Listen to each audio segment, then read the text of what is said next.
श्री स्वामी समर्थ समर्था रेसिपीमध्ये तुमचं स्वागत आहे। मंडळी, मी उपवासासाठी ओल्या शेंगा कशा भाजायच्या ते तुम्हाला सांगणार आहे।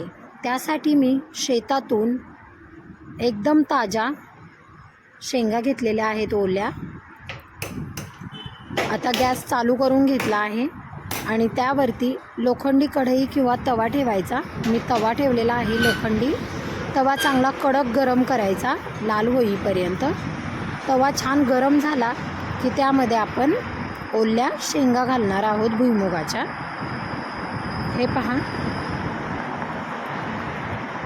एक छोटंसं टोपलं भरून मी शेंगा घेतलेल्या आहेत ओल्या।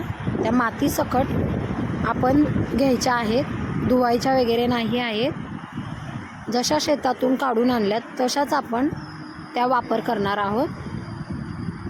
माती सकट त्या तव्यामध्ये घालायच्या आणि गॅसची फ्लेम हाय ठेवायची, गॅस कमी ठेवायचा नाही आहे, गॅस फुलच ठेवायचा आणि फुल गॅसवरती सतत अशा शेंगा भाजून घ्यायच्या आहेत। उकडलेल्या शेंगांपेक्षा छान लागतात या शेंगा भाजलेल्या। पूर्ण माती पडू द्यायची त्यामध्ये तव्यामध्ये, अशा छान खरपूस होईपर्यंत भाजायच्या आहेत, म्हणजे शेंगा बाधत नाहीत किंवा कच्च्याही राहत नाहीत, कच्च्याही लागत नाहीत। कधी कधी आपल्याला शेंगा कच्च्या राहिल्याने डोकं दुखतं, पोट दुखतं, त्यामुळे शेंगा छान अशा खरपूस भाजून घ्यायच्या आहेत।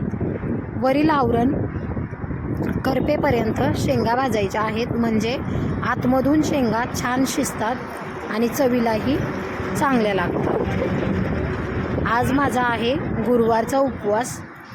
गावावरून मी शेंगा आणल्या होत्या, म्हटलं चला आता त्या भाजून खाव्यात, कारण खिचडी वगैरे खाऊन कंटाळा येतो। नेहमीच खिचडी खाण्यापेक्षा आपण शेंगाच खाऊ म्हटलं, म्हणून मी शेंगा भाजलेल्या आहेत। छान अशा खरपूस भाजून घ्यायच्या आहेत।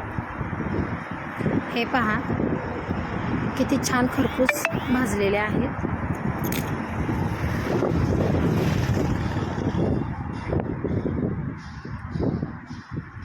आता गॅस बंद करून घ्यायचा आहे, थोड्याशा थंड करून घ्यायच्या शेंगा। मग नंतर माझ्याकडे एक टोपली आहे छान, मी बाजारातून 20 रुपयाला घेतली होती। तर त्यामध्ये कोणतीही गोष्ट ठेवायला मला खूप आवडतं, म्हणून म्हटलं चला त्याच्यामध्ये शेंगा ठेवूयात। आता त्याच्यामध्ये ठेवल्यात तर लवकर थंड होतील, जास्त गरम लागणार नाही, त्यामुळे मी